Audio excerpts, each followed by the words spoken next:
So for Beer Bros today, I wanted to do something, a little mini-series called Jirard Finally Plays It.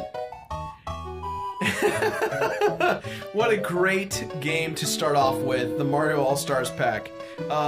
Everyone and their mother says I haven't completed this game, so I thought, you know what, why not complete this game? So the Mario All-Stars pack joke of why I haven't completed it came from the new Mario Bros. U episode of The Completionist, which actually just got remastered a few days ago, thanks to our favorite Mark Carr for helping us out with that. And the joke came out of the fact that I hadn't slept for, I think, about 22 hours straight. I was working on this. I missed Thanksgiving dinner. I was working on my dad's office at the time, and with the two interns, Jimmy and Tyler. And we were really tired. We were really bummed that, like, this review was taking so long. We had a lot of problems with it. I realized that at the last minute, I had forgotten to do the challenges, because in the Mario U game, there's a bunch of challenges you can do, and they're very difficult. They're not easy challenges to get gold on.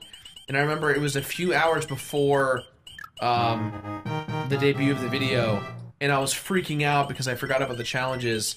So I went to the store and I bought the Mario U strategy guide to try and power through it. And I realized that, oh damn, the strategy guide doesn't know any better. So I just had to be a man and play them all. And it was one of those moments where, like, the completionist kind of showed its teeth of, oh yeah, I probably should have thought about doing a different kind of show because of the fact that, you know, I had to spend an additional 22 hours, or not 22 hours, it was more like, I don't know, like 6 or 7 grueling hours to do the rest of these shots that really is just like 1 or 2 shots. And it bums you out when you realize that you're only going to use 15 seconds of footage for the, you know, a 15 to 20 minute video, and the context is I completed it, and you have to show what you did. Yeah, so when Greg and I were editing, I was so exhausted, and I was like, what if people don't like the fact that I didn't show enough footage? Like, I completed it, but I don't think it's going to be enough. And he was like, I'll think of something. So when we were going over the footage in editing at the last hour, he just made this Mario All-Stars joke. And I was like, oh yeah, I forgot to do that game. I don't know why. I waited so long. And then little did I know, when we filmed other videos for the rest of our time on the show, Greg kept bringing it up, and it was legitimately frustrating that he brought it up, not because I had forgotten, but because he just kept bringing it up. Yeah, I was legitimately mad that he kept bringing it up. It was driving me crazy. And I just eventually was like, why you gotta keep bringing that thing up? And he's like, I think it's hilarious. And it wasn't until one of those... Greg's style of humor is very much like the Conan O'Brien type, where it's like, beat it until it's funny again. Which actually is a big reason why people don't like Greg at first when it comes to the show. But it's definitely what I've learned to respect about Greg, because he has so much patience being able to take on all of the haters and you know, still be happy and like wanting to do the show all the time. Woo! Okay, question of the day, right out the bat. And this is what it is. What the hell do you think that these things are? These things right here, what I'm about to pick up. This. In my eyes, as a kid, I thought it was pudding. I know it sounds dumb. I know you're all laughing at me right now. But to me, I felt like I was holding pudding, which made this game so much more weird, but so much funny, like so much funnier to me as a kid. What's up, Birdo? How you doing, man? Hope you like pudding. Again, guys, what does it mean to you? That's all I want to know. Is it pudding? I like to think it's pudding. Either that or a really stale-ass mushroom. Maybe it's just a stale-ass mushroom. But to me, it also looks like the top of vanilla pudding that is yet to be opened. Now, you're probably asking yourself, why is vanilla pudding so heavy? I don't know. Favorite Mario game? I really love Mario Galaxy. I know everyone hates them. I don't know why. They're great. They're like the most immaculate Mario games of all time. Mario Galaxy 2, in my eyes, is better than Mario Galaxy 1, just because they figured out how to make it better.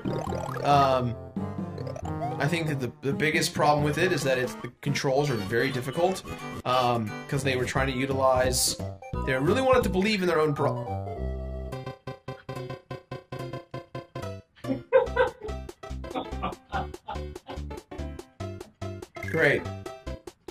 Great, welcome to Mario All-Stars Pack. This is why I never completed it, apparently. Greg and I love sandwiches. In Season 2, we make a lot of references to sandwiches, but like no one picked up on that as well as you'd think.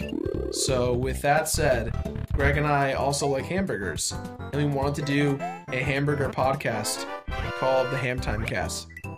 And all it wasn't really even a podcast so much as it was just a series of recordings of Greg and I reading off the ingredients that were in our hamburgers.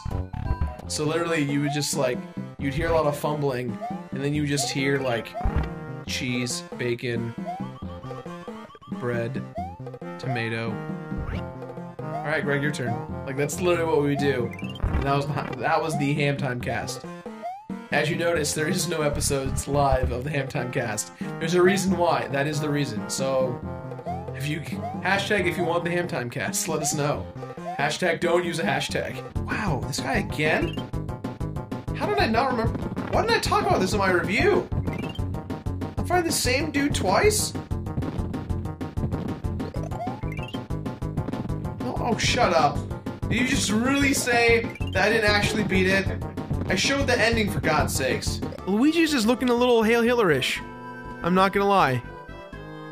I mean, it's a little Hitlery. First off, guys, I just want to say thank you from the bottom of my heart. A lot of you guys really spoke up this past weekend regarding the Friday episode of Jirard Finally Plays, and it made me feel so much better just kind of seeing all of your guys' awesome support, your letters and your emails and comments and fan art and everything. It really made my Friday so special and so spectacular, especially with the you know, just influx of negativity coming from the Mega Man X episode. And I just want to say thank you. You know, the Beard Bros fans are the best fans, in my opinion. I think it's because you guys, you know, you watch Alex on the decks, and you watch me on the Completionist, and you watch both of us together, you know, every week on Beard Bros, because we have that dynamic, and it just means the world to me that you guys are so supportive, you know, when, especially in a world full of negative and naysayers kind of thing. So thank you for that. I really appreciate it. If you have no idea how much it means to me, trying and trying again is the most important thing you can do on YouTube. If you fail, then pick yourself back up and keep going. I know that YouTube was not my first career choice. I know that it's not many's. I think that in general, most people who started YouTube did it for fun, which I still do, obviously. But I think for me, what kind of makes it special is I get to create what I want, and I don't have you know, anyone telling me otherwise that I'm not allowed to do this, or that I have to do it by Monday or Tuesday, or I need to do it because it's my job. I get to do it because I love it, and I think that's the coolest thing.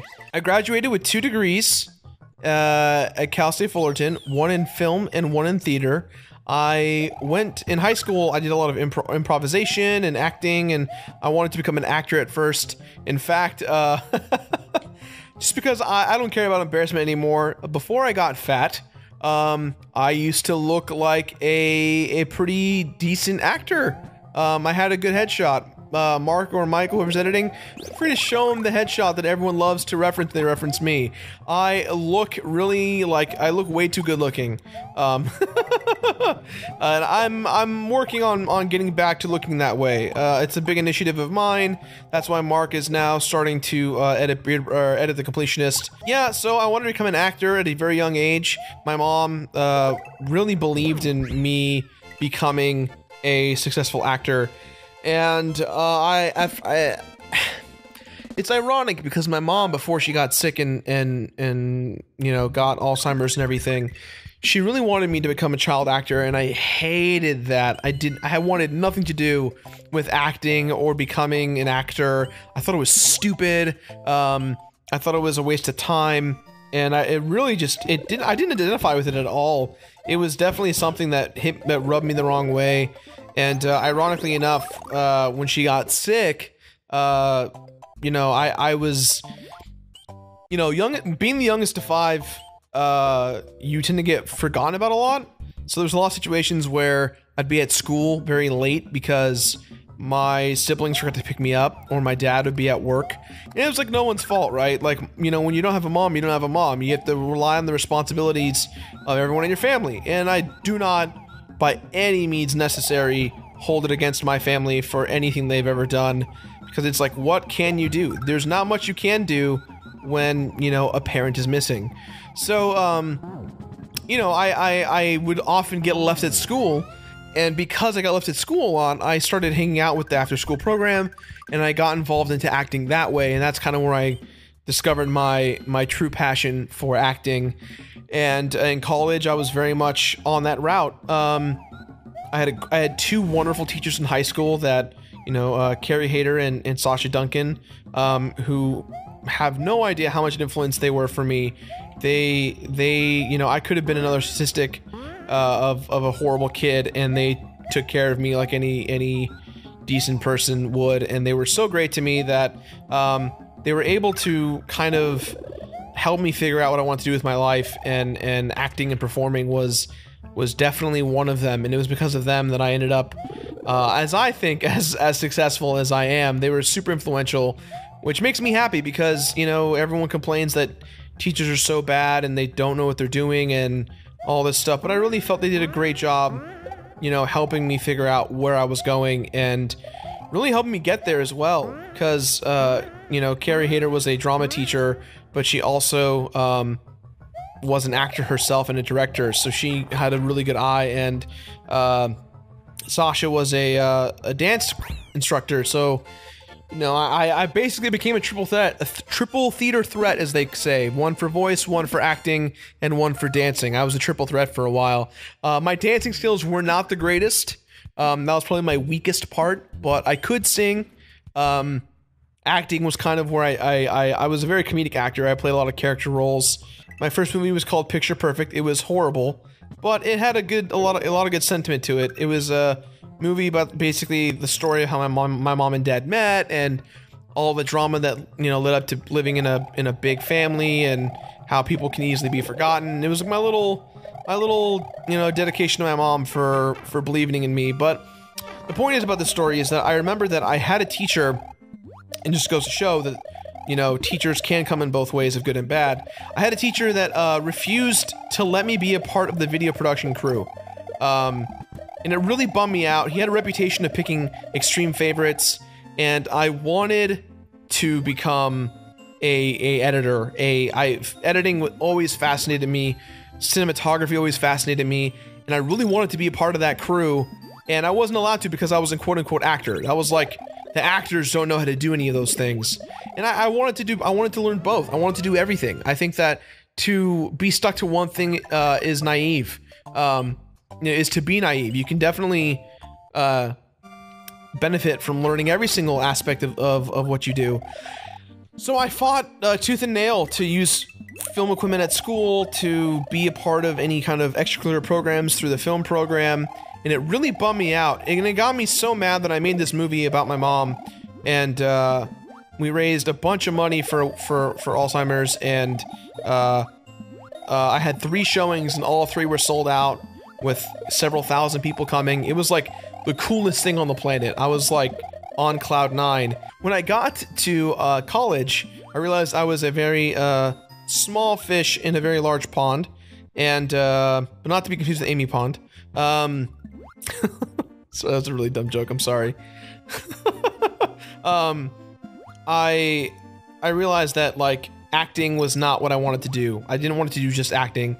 I wanted to do everything. I wanted to be a jack of all trades. And so I left the acting school for a bit, and I went to just film. And then I realized that I needed both, so I double majored in both, and college was very stressful. Taking 19 to 21 units to succeed in college is super stressful. you really have no idea how scary it is until you go to class from 9 a.m. and you're there until 11, and you don't have enough units to graduate, so you have to take summer school every semester or winter session every semester, and it sucks. It's like, it's one of the worst things. It really kind of shows how the public school system is. My first year at college was horrible. I hated every second of it. I had no friends. I had people thought I was gay, which like ruined my opportunities to not only like meet girls, but to kind of like have friendships. Because of like the realism of like homophobia, especially in Cal State Fullerton, because the theater program is, you know, filled with a lot of homosexual people. You know, I faced a lot of like weird adversities, and that's when I started hanging out with my buddy Michael Barity, aka Bladed Media, Mr. Barity. He and I hung out a lot. My friend Zan and I hung out a lot, and Alan Barstow and Barry Kramer and John Jafari. We were kind of like the kids that never went to college crew, in a way, that were still trying to figure things out. And so we hung out a lot. We shot a lot of short films. We worked on web shows together. And we just kind of had a really fun time hanging out. And we were really figuring out what we were doing and, you know, where we all kind of fit into everything. Eventually, Michael Barity and I, we shot a pilot, many pilots for a show called Ari and Stone. And this is where you will see the very first beginnings of what the Completionist and Bladed Media started.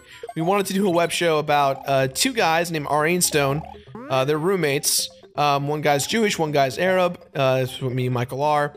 And the idea is that Ari is the really reserved dork nerd guy who is super nerdy, and Stone, which is my character, was the really insane one that, you know, did all the drugs and got with all the ladies and was just really crazy. And every episode was about the internet in some fashion, to a degree. We did like an episode about pop-ups. We did an episode about Norton antivirus. We did an episode about porn.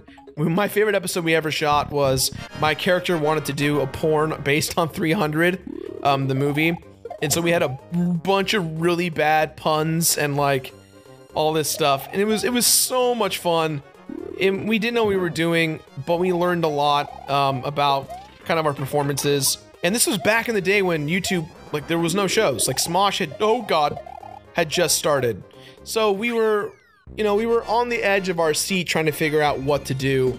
And we shot 3 seasons of Ari and Stone, but the first 2 seasons were lost because our poor friend Michael, his hard drive got stolen while he was at school, and we lost everything. When the episodes finally came out, they got a couple thousand hits, but they didn't go anywhere.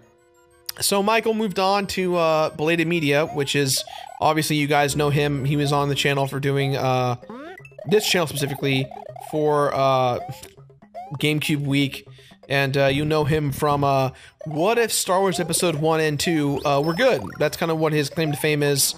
So he and I, we parted ways. We're still friends, obviously, and it was just timing. A lot of things just weren't aligning, and we wanted to figure out what to do next. And I moved on to a new web show that I created called Now You're a Man, the Cooking Show, which was supposed to be with my friend Jimmy Bean. It was supposed to be a fake cooking show with misogyny. Like, the misogyny in it was not meant to offend people so much as it was we were making fun of misogynistic people. But the problem is our production values on that show were too high and too good at the time that people thought we were actually being misogynistic. And so we had to, after working on it for a very long time, that was my last project going out of high school, or going out of college. That project kind of came to a standstill halt. Because I knew making content all the time was important to YouTube. I knew that that's what we wanted to do. So we shot like, I think 12 episodes total. We had like 4 or 5 edited in the can, and we were trying to create more content. And then we realized, shortly after we created the show, a little channel called Epic Mealtime showed up, and they did what we wanted to do. Much smaller, much faster, much more condensed, and a lot less production value. We had like story plot and lines and that kind of stuff. And Jimmy and I, we wanted to try and revamp it a bit, but I think after a while, we were both just stressed out with school, that we just had to let the project go. So the project died.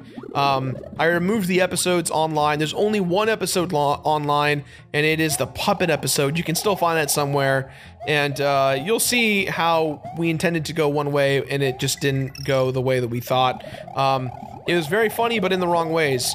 And then I think that's where the completionist started. That's where our groundwork for the completionist started to form. Greg did the voiceover work on the Man Show. He was the announcer, and Greg and I knew each other from college, so we were definitely getting in the groove of doing web content. But Greg doesn't write, or the time didn't write, and so a lot of it was just me again with the completionist. But a lot of it was I wasn't intending to have Greg on the show when we first started. It actually was just supposed to be me, because I didn't want to rely on anyone. That's my thing, is that I wanted to be able... I just wanted to be one-man crew, and I thought that we could easily do that with just being me. I wrote the first episode almost all in by myself. I had help with Barry Kramer, the editor from Game Grumps. He helped me figure out the formula. I was really mad at IGN at the time, because IGN... They always make these reviews that, they're not that they're not truthful, but they don't tell you if it's worth the investment. And I think that was the one thing that always bummed me out about IGN, is that they never once were like, oh yeah, it's worth your money. They always would just say, yeah, the graphics aren't good, 8 out of 10, or, this is awesome, 10 out of 10. They never really, in my eyes, told me whether or not it was worth the investment of all the hours of playing. And as a completionist, I would get angry because I would, for instance, I bought Brutal Legend. I loved Brutal Legend. It was a good time, but I also bought it a lot because IGN's reviews at the time were very much my influence for buying. And so I bought Brutal Legend thinking it was going to be this, awesome title, which luckily it was, but at the same time, it was kind of disappointing. It wasn't what I thought it was going to be. And it bummed me out that I had spent that money, and it didn't get any better from there. I kept doing it, and I kept blindly buying games based on IGN's recommendations, and eventually I got tired of it, and I was like, I want to... These games don't... the videos don't tell me enough. I want to know more.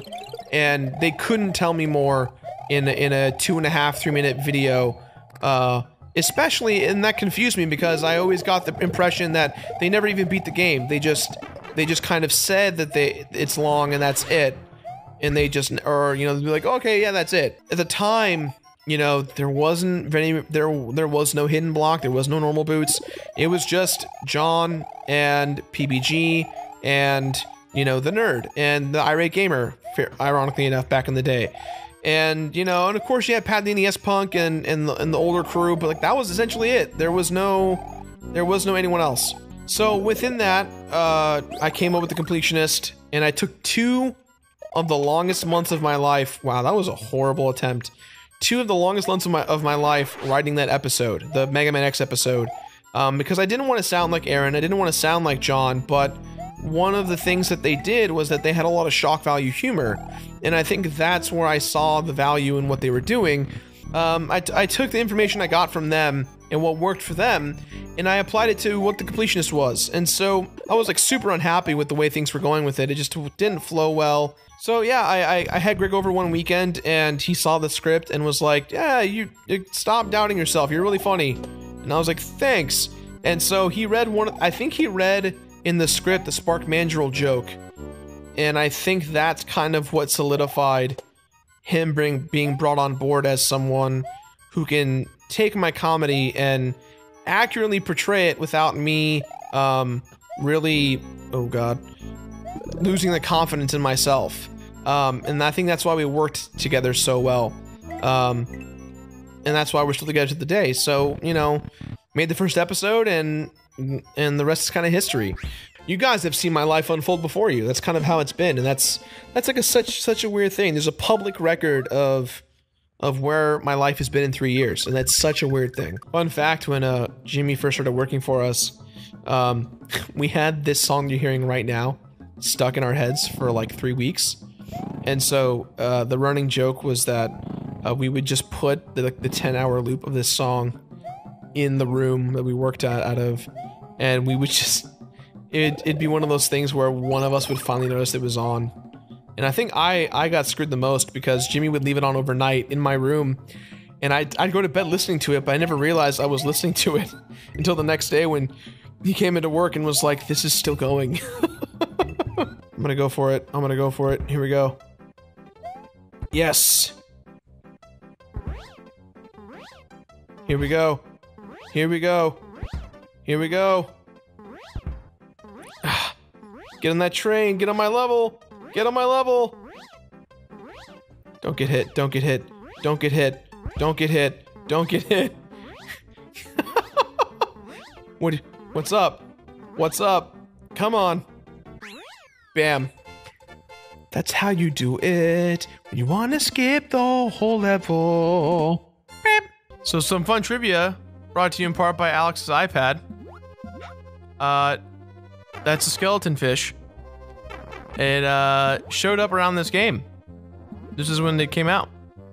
And by Alex's iPad, I mean I don't have an iPad next to me. I just made it up because I thought it'd be cool. So I hope you enjoyed that Alex iPad fact. Okay, so that's not what the secret is. But I know you're all concerned. I know you're all like, Jirard, it's at the end of the level. Two things. One, I forgot I was at the end of the level. Two, I have a blue Yoshi now, so I don't want to get rid of him. So the thing I'm gonna do is next episode I'm gonna start there. But for now, we're just gonna coast. Oh. Oh no, blue Yoshi! Oh, no! You know what? You know what? I just ruined the audio for everyone at home. I don't care, I'm gonna fly. I'm gonna fly because Peter Pan told me to. You know, let's talk about animal abuse real quick. Is this abuse? Is this abuse? I need to know, alright? Everyone complains that Mario is mean to Yoshi. He does smack him on the back of the head. Is this animal abuse? I came up with a brilliant idea to let you guys ask me questions on Twitter with the hashtag JFP. So, I got Santel on the horn next to me. He's gonna read me some questions while I play Super Mario World. At Glenn the Giant. Glenn the Giant. Jirard, can I be your best friend? I'm like the worst friend on the planet. And what Zelda games have you played / completed? Oh, I was still answering the best friend thing. Oh, okay. The best friend thing, I would be your best friend if I had time. Unfortunately, I don't have time. In fact, I don't have a time to be a good boyfriend to my girlfriend. So, I apologize in advance for that flaky relationship that you want, because all I can offer is flake. I'm like Dandruff. I'm the Dandruff of friendship. I'm just everywhere and annoying. And not there for you when you need to be. Because everyone needs a little Dandruff in their life. Someone needs Dandruff somewhere. You don't know that for sure.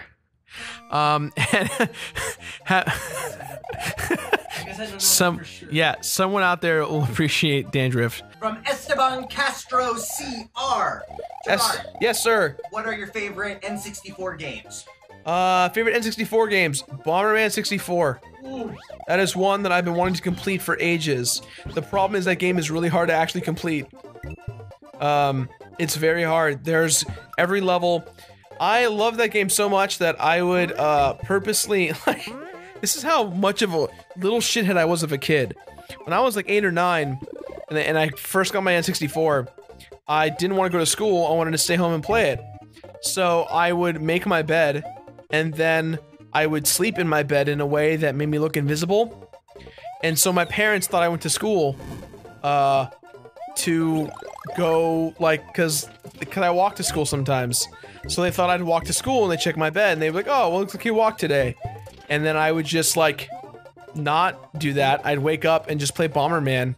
And that's, like, what I did. Is there any chance you were bad at hiding and they just, like, do that shit, but they didn't, like, want fucking bubble? I feel like, well, they caught me once and that's when I stopped doing it. I felt really bad.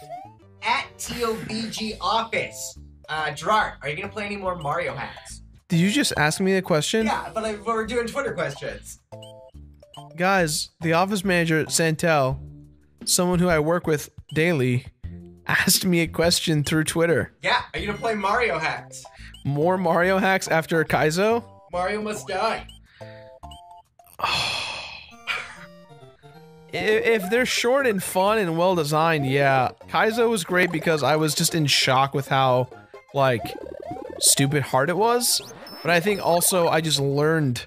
I learned so quickly. I'd say the last couple episodes of Kaizo really made me sad, just because they were so difficult. But I don't know. I'm conflicted. I don't want this to also to be a channel about me doing hard games. Like, the idea of Super Weird Bros was supposed to be playing weird games that don't make sense. And Kaizo, like, is not a weird game, it's just weirdly designed. Yeah, I thought it was gonna be a one-off, and then people were like, more! I got calls from, like, my dad watched it and was like, you need to make more. And it's hilarious that my dad doesn't watch my videos. Yeah, I think he saw Alex retweet it, or saw a fan retweet it, and then he watched it. It was the first time he logged on to Twitter in, like, months. My dad doesn't know how to use computers, guys. That's, like, the truth. That is a real fact. He knows how to use certain things, but social networking is not one of them. Like, my dad one day was like, why the fuck do Candy Crush bug me? Like, Candy Crush bothers me. I'm like, Dad, I don't... It's a game. He's like, I don't want to play. I'm like, Dad, you're not playing. People want you to play with you. They want you to give them points and codes and dumb things that are not worth your time. And he's like, I don't understand it. I'm like, you are not the only one. At Michael J. Santel wants to know, Jirard, what is your favorite musical about an orphan? Once again, Michael Santel, the office manager, asking a question. Are just people not asking questions anymore? Is that what it is? What is your favorite musical?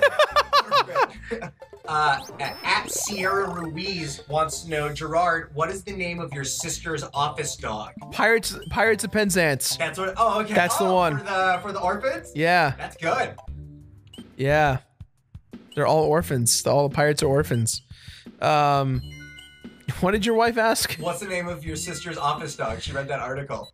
Oh, Marlo? Which sister? The one with the wedding business. Which sister with the wedding? I have two sisters. Jesus Christ! I've got two one in New York and one locally where I'm at. Read an article about your sister and the office dog. I want to get a dog and name him Kratos, the dog of war. At President Barack Obama, Jirard, what is your favorite ride at Disneyland? Did the president just ask me what my favorite ride at Disneyland is? Yeah, for real. At Hail Satan wants to know, Jirard, what is your favorite item menu at a sushi bar? Hail Satan.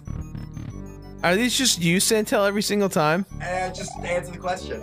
At Mother Teresa wants to know... the Mother Teresa. The completionist. The Beatles or Stones? Mother Teresa, why are you asking me that question? Mother Teresa. Why? I thought you were dead. This is just... I don't know anymore. Am I sleeping? Am I dreaming this? I don't even know. I don't know.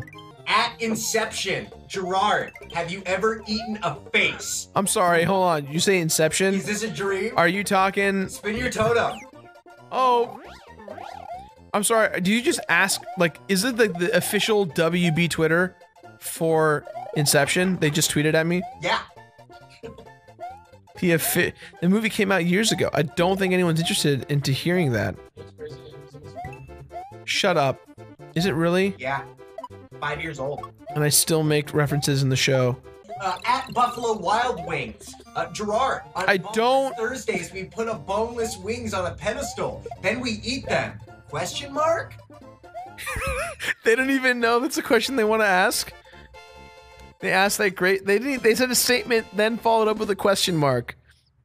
See guys, this is the comedy. This is the gold you get when you put an Arab man who hasn't slept in days. At Facciani A, Jirard, what are some good tips for beard grooming? Alex, you just asked me. Alex, you're in the room. You just interested? We're Beard Brothers. The name of the show is Beard Bros. I get it, but like, we don't... Does anyone else see a weird thing about this? Am I alone in this one? Maybe I'm just alone, maybe. Just swap twips. At The Completionist, Rebirth, November 4th. Oh, it's happening. That's a tweet that I made. Oh, okay. I'm not even asking myself a question, I'm just stating it. At JK Completionist, Jirard, what are you doing with your life? That is literally what I just asked myself as I'm playing this game right now. Jirard, at HBO, Saturday, September 20th at 9 p.m. on the Run Tour, Beyonce and Jay-Z. I don't... Is that an advertisement? I'm pretty sure it's an advertisement. The only ads we allow on this show are the ads where we get paid to do the ads, or we're advertising our own products. Oh, okay. I mean, that's just a guess. Sure. I'm sure. Right, Alex? That's in our... Oh, no! No, I did it again! I meant to save! Oh, no! Oh my gosh.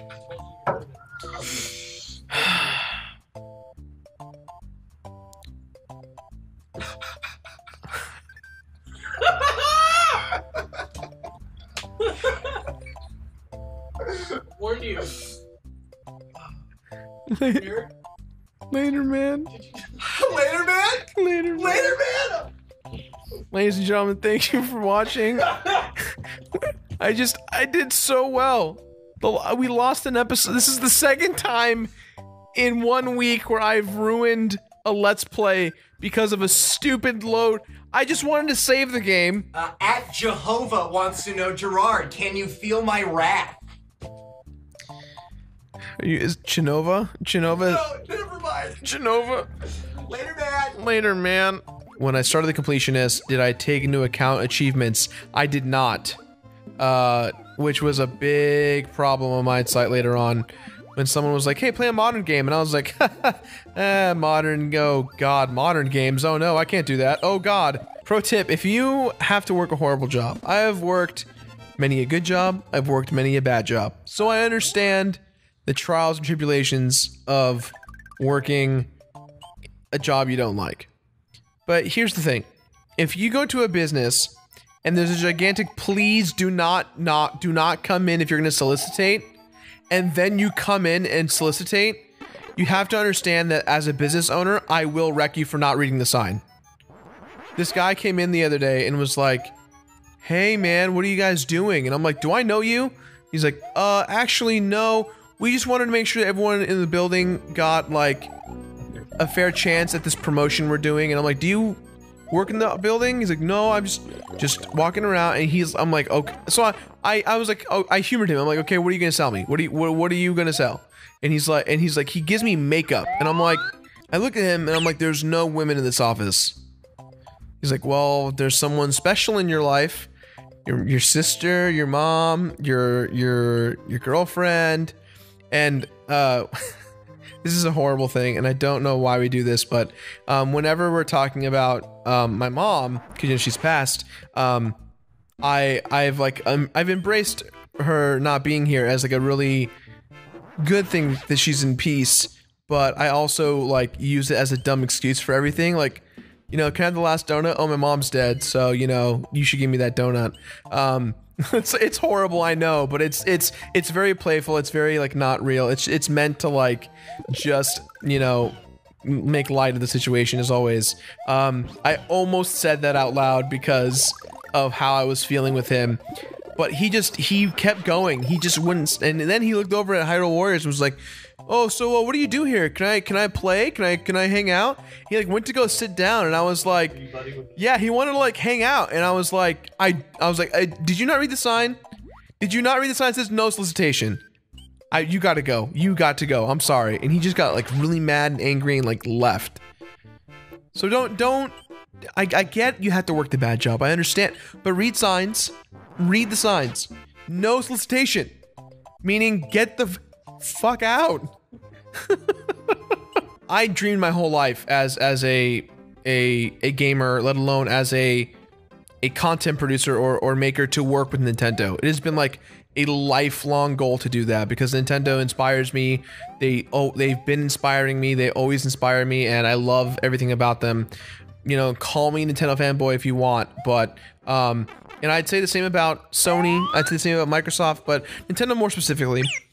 And so when they offer when I got recruited for that program to you know, play games early and again, not getting paid to do it, I did it because I do it because, you know, if I don't like a game, I can tell Nintendo. How cool is that?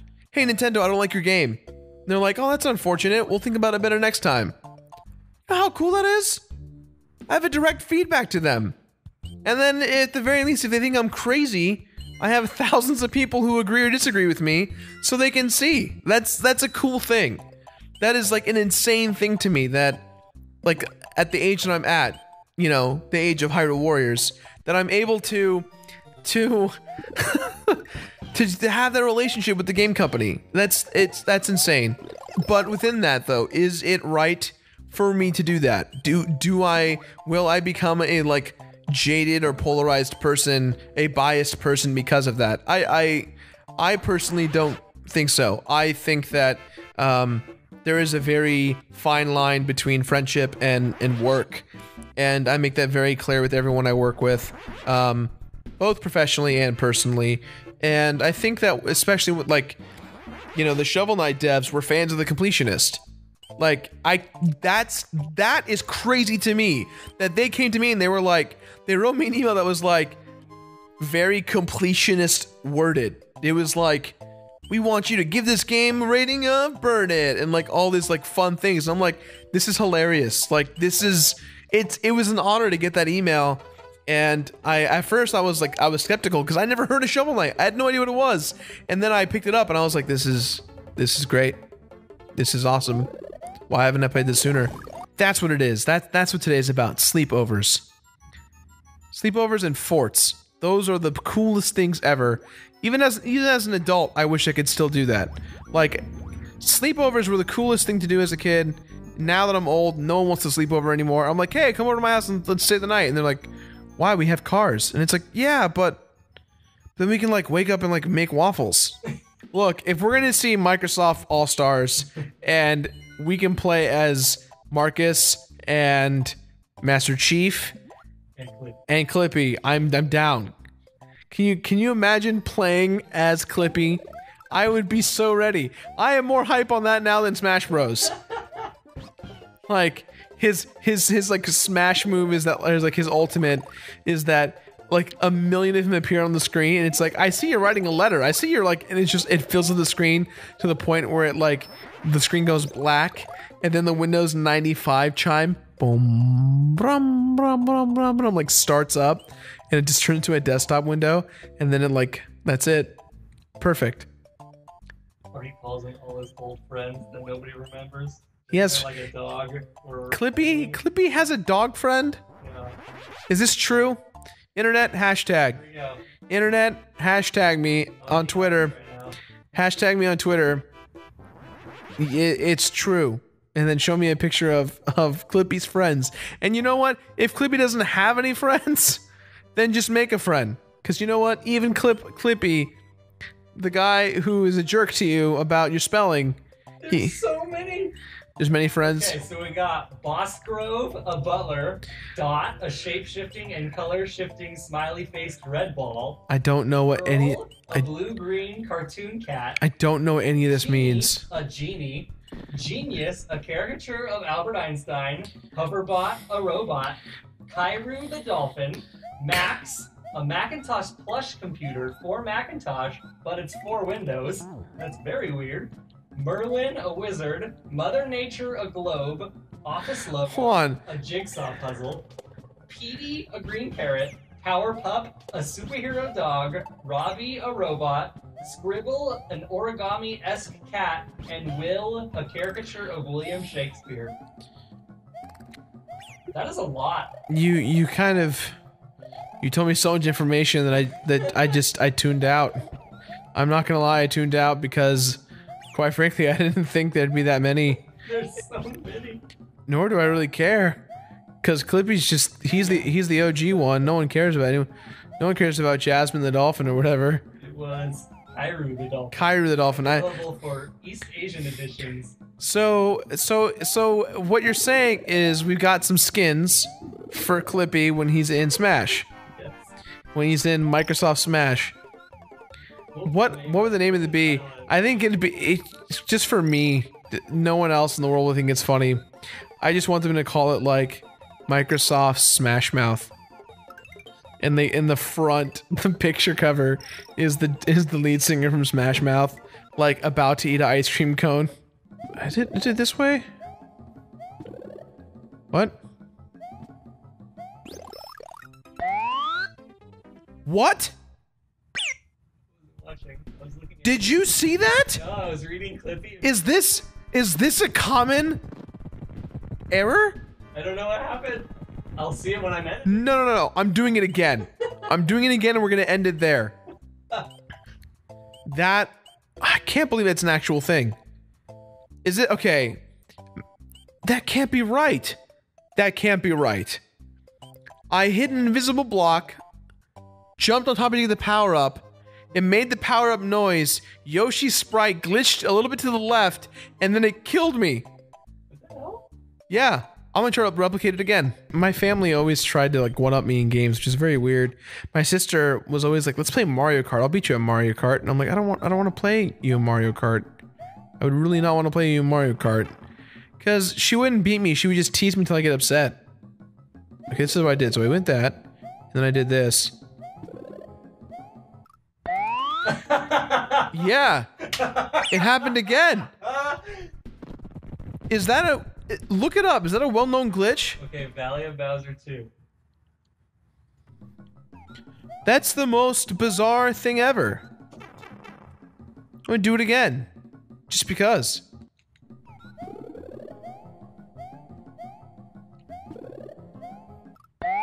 Yeah. It just happens.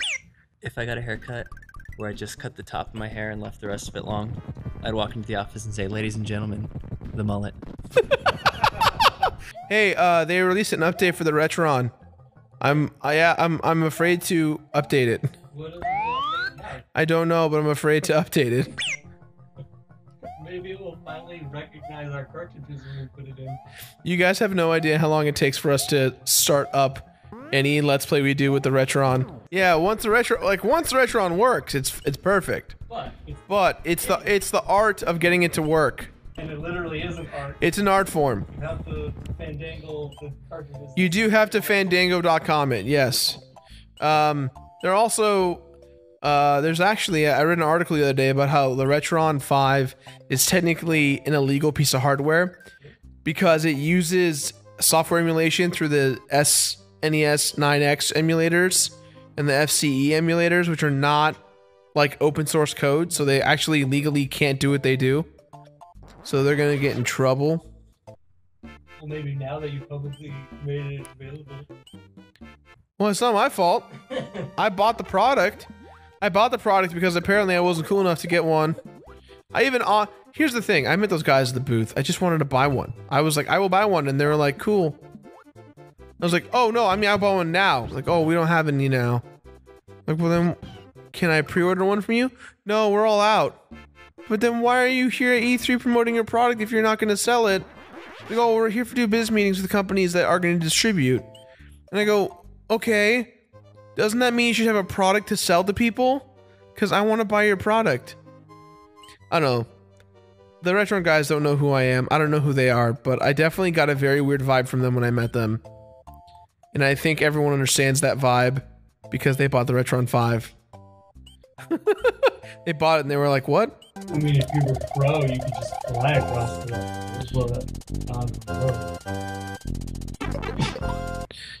This was your fault. This was your fault. You know what? You joke, you make fun of me, but you know what? This is your fault. You know why? Because you're the one that has to edit all my deaths. So you just signed your own fate in this one, buddy. You also wanted to be under 100. Yeah, watch me care about that now. I don't care about under 100 now. Now I care about flying over this whole thing without any repercussions. Alright, commenters, do you care about under 100 or... Yeah, they don't care. Cool. They don't care. They care about the coolness. They care about the speed. They care about the awesomeness. They care about the awesomeness. Come on. Were you impressed? Thank you. I don't...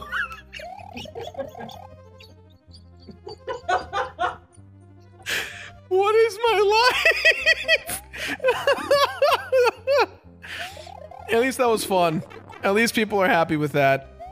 I hope everyone's happy with that, because I definitely am happy with my performance. Ladies and gentlemen, making his lovely cameo, setting off many a car alarm at midnight. There he is. He makes his illustrious cameo, ruining the audio in Super Beard Bros, the motorcycle man. And he's hanging out. He refuses to let it go.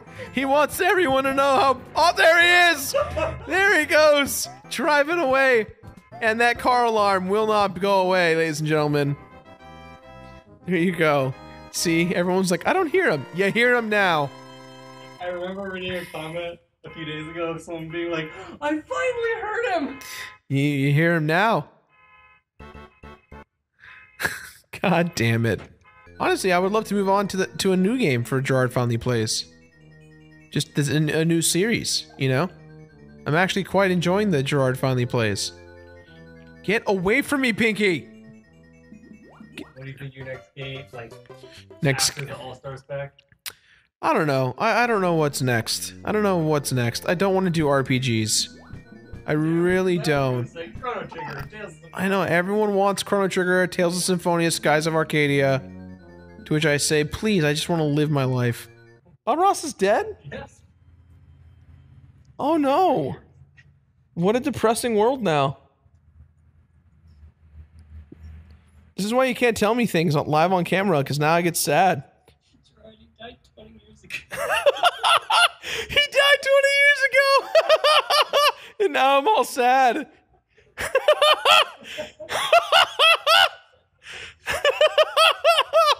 Oh, yeah, he beat me. Oh, fuck. No one told me Bob Ross died. He died when I was 6. Your parents. No one told me. I didn't even know who he was at that point.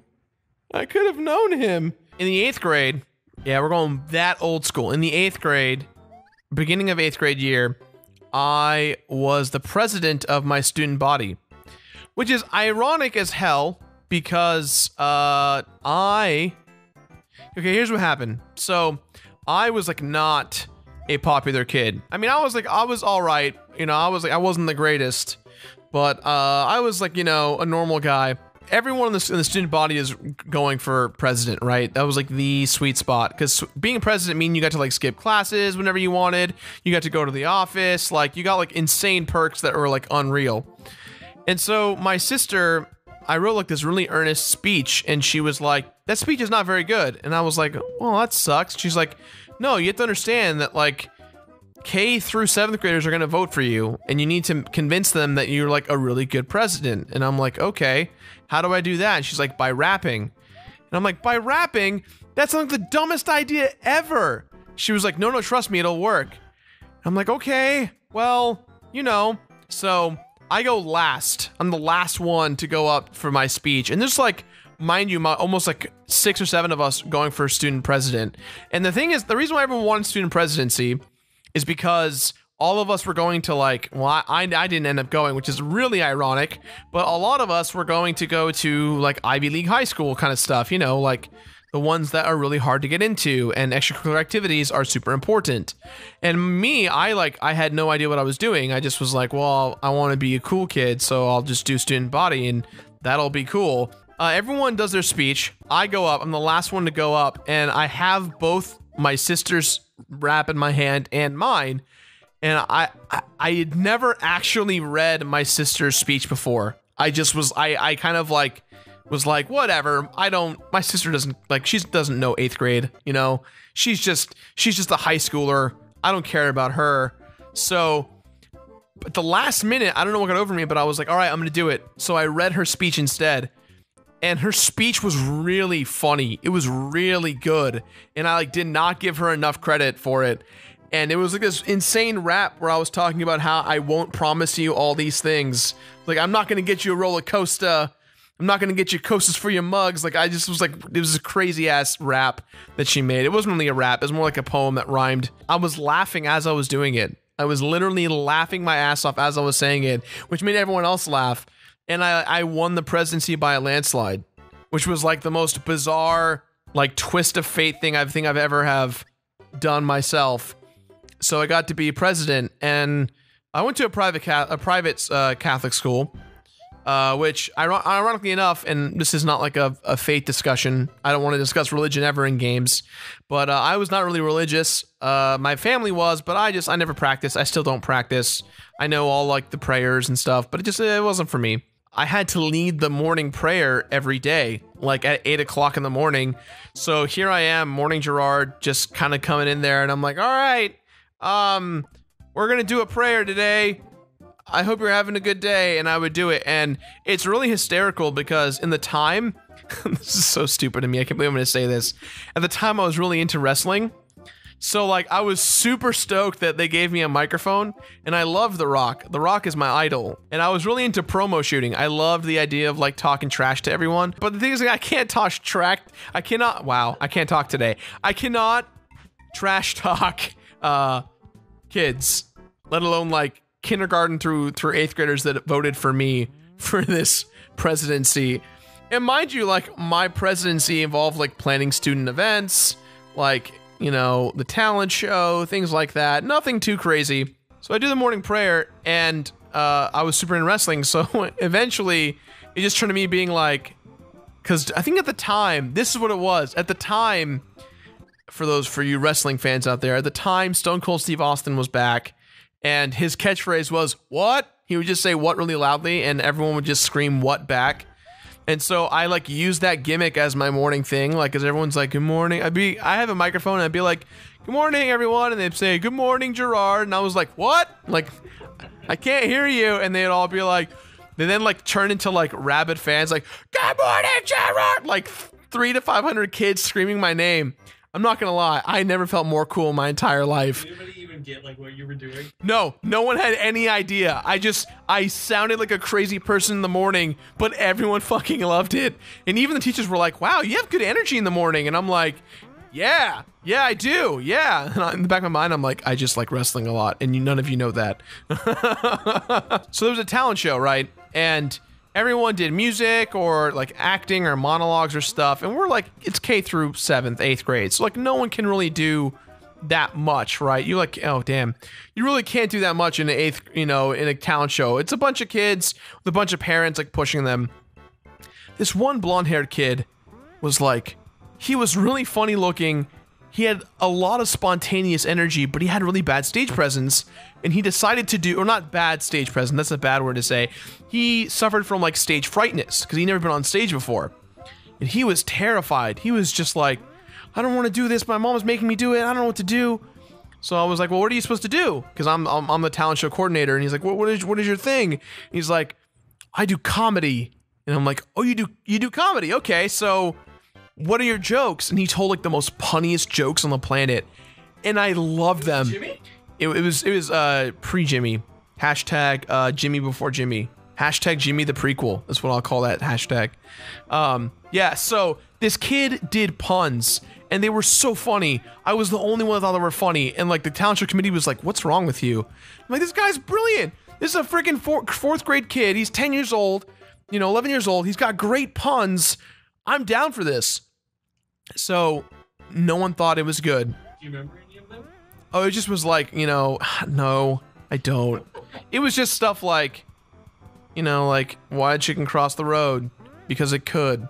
Just like random things like that. And it was like, and puns of just like, October, like, ghoul puns and stuff. I don't remember them because it's been, I don't know, fucking 15, 14 years. But for the most part, I remember them being really funny as a kid, and I was laughing. So no one wanted him on board.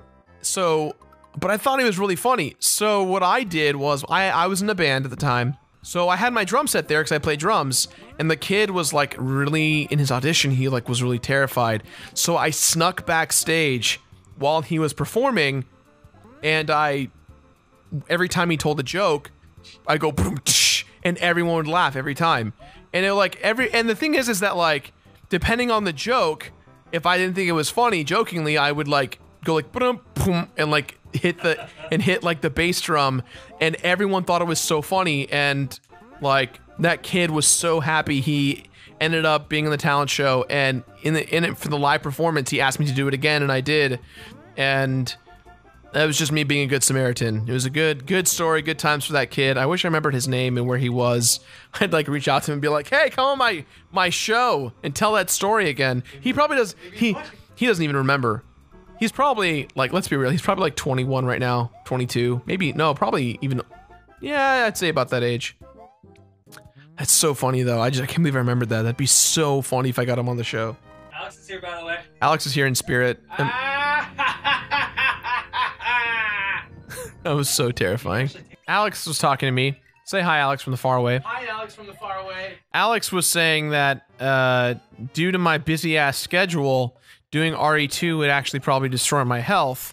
And he was like, well, Halloween's around the corner, and everyone's doing the most overrated game of all time, but it'd be really fun for you to do a completionist video on it. And I was like, all right, sure, I'll take a look and I'll see what it's about. And the game he suggested was Five Nights at Freddy's. So I think I'm gonna do Five Nights at Freddy's, and I don't know. I'm terrified. Just because. Verified? Shut the fuck up. Am I verified? Did you just say that? You know what? We're not gonna do one bear joke. Guaranteed. No bear jokes. Pretty unbearable, right? Both of you get the fuck out of here. Both Mark Carr and Michael Faciani, you get the fuck out. Fucking getting me with bear jokes. Not even bear jokes, more like fucking go to hell jokes. I thought they were pretty funny. Shut the hell up, Alex. They were kind of poo. I hate you all so much. They can't even hear the jokes that you guys are saying, but they know that I'm angry. So yeah, whatever. What's the matter, feeling a little grizzly? Get the fuck out, Mark. Mark just said the joke, what's the matter? Are you feeling a little grizzly? To which I said, get the fuck out, Mark. Yeah, Kodiak away. Did you say Kodiak away is in a Kodiak bear? Get out of here. This is Jirard Finally Plays, not Jirard endures everyone's fucking bear puns right now. Finally puns. Oh, get out of here. Get out. Hashtag save me. That is today's hashtag. Save me from the game. Save me from Mark, Michael, and Alex just trying to get me burnt out not only on bear puns, but the terrifyingness of what Five Nights at Freddy's is. Ask Jimmy for a bear pun. No, we're not asking Jimmy for a bear pun.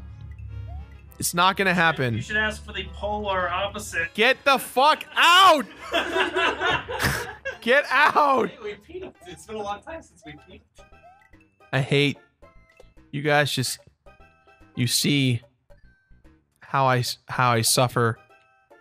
You just and you. With people who love puns, people could say this is quite pandaing.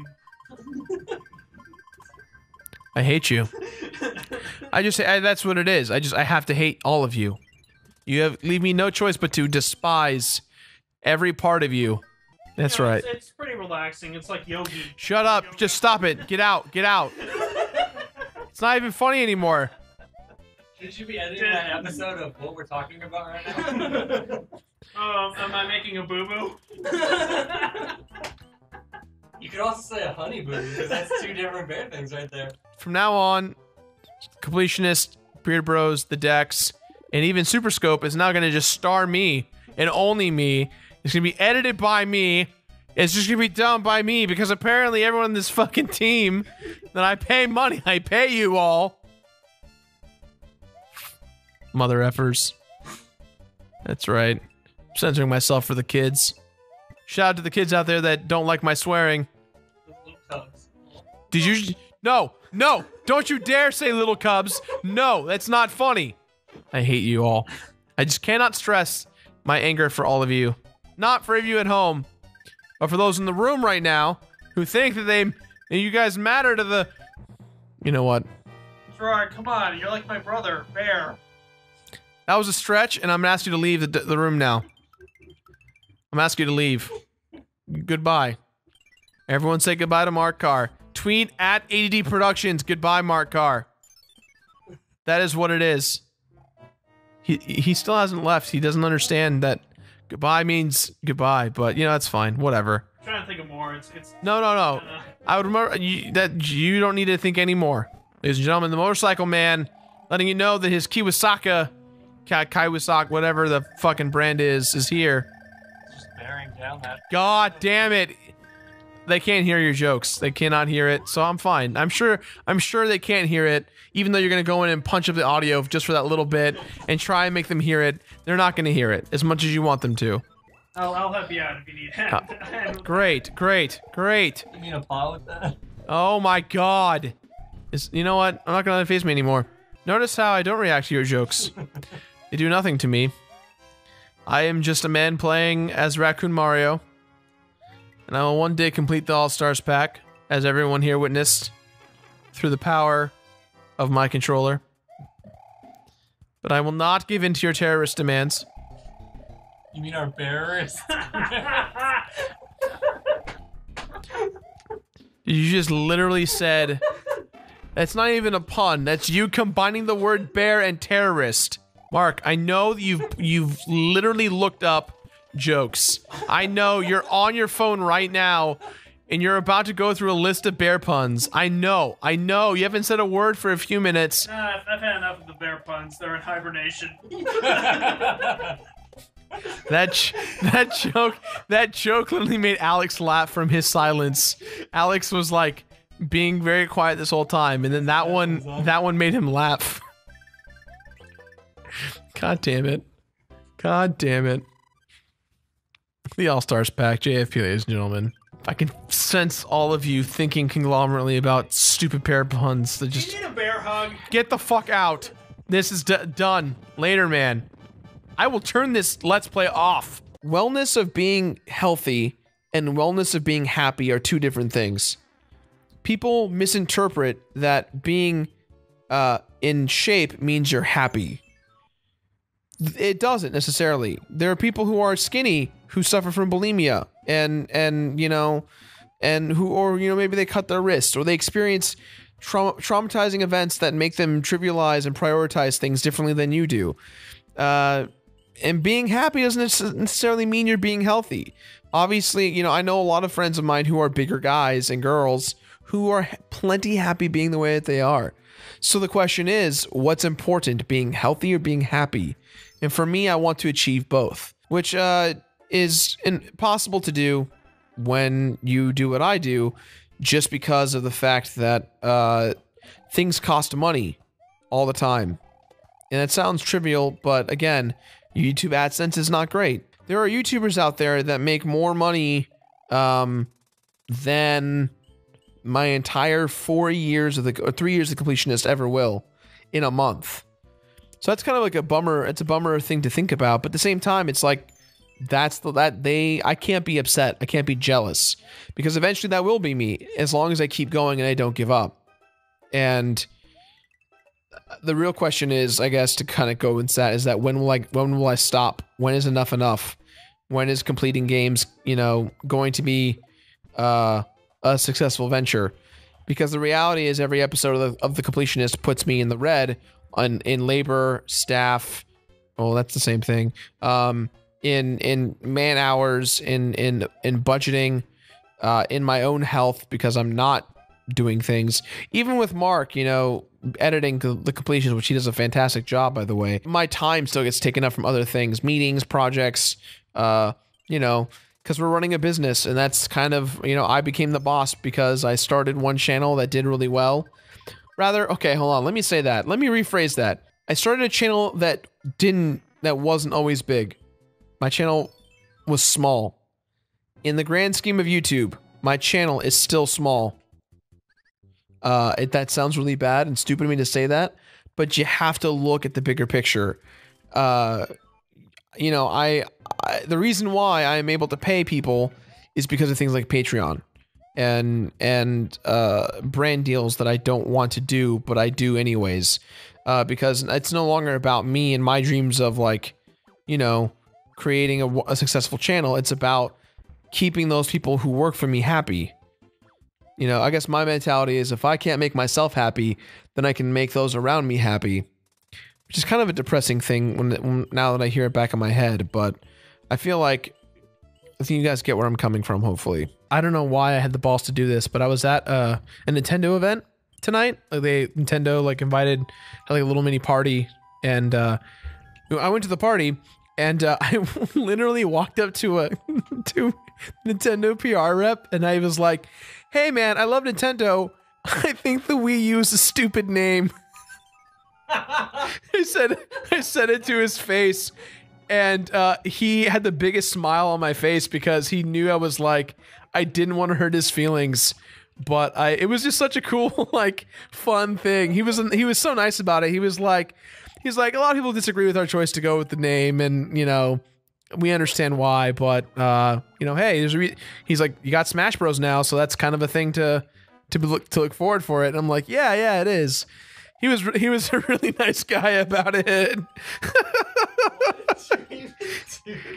I don't know. I just because I felt like I wasn't drunk or anything either. It just was a matter of like, I just wanted to be open. I don't believe in like, you know, like being dishonest with a company like that. You know, like you're having an event. When am I ever going to be like, when am I ever going to talk to Nintendo like that, right? Where I get to like sit down and talk to people who are from the company. No one gets to do that. Thank you guys again for supporting Super Sellout Bros. I just want to point out that a lot of you guys... Okay, so a lot of you guys thought that Shape Up was more interesting than Far Cry 4. And that to me just goes to show how much I love you guys. Oh god, okay. I'm fine, and this is the end. Let's fight him. Da-na-na-na-na. Da-da-na-dun-da-da-dun-da-dun-da-da-da. No. No! No!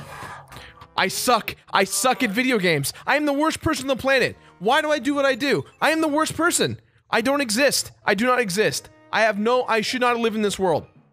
In this world of games. This is horrible. Oh my god, what is wrong with me? This is so stupid. I can't believe I wasted a P-Wing. I got so confident and cocky that I could just blaze through this level, and instead I sat there and I just died. I died willingly. I accepted my death. Oh my god, I'm the worst. I'm the worst person ever.